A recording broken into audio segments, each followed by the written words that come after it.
Hello বন্ধুরা, একদিন তোমাদের দেখিয়েছিলাম ভেলভেট আপেল। এই দেখো আজকে আবার সেই কাকু দিয়েছে। আমার বান্ধবীকে দিয়েছে 3টে আর আমাকে দিয়েছে 3টে। এই যে এই ভেতরটা তোমাদের সেবার দেখাতে পারিনি। এই যে ভেতরটা এরকম ভেলভেট আপেল। তোমরা কারা কারা খেয়েছো দেখেছো জানি না। এই দেখো ভেতরটা এরকম, বীজ পিচ নেই। আমি তো দেখছি না বীজ পিচ, আগের বারও পাইনি। আর এটা ছাড়িয়ে খেতে হয়। এই যে চোকলাগুলো, গন্ধটা খুব সুন্দর, মিষ্টি গন্ধটা, ফুলের মতো গন্ধটা, জানো তো। এই তোমাদের দেখালাম, চলো টাটা।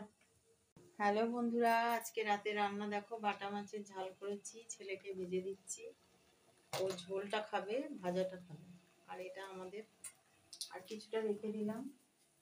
ওবেলাও খেয়েছে, ছেলেকে দিয়েছি। এই যে কালকে রেখে দিলাম।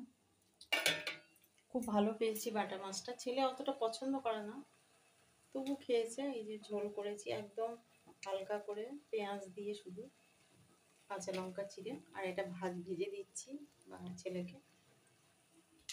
চলো, আর কিছু নাই, এই মেনু রাতের।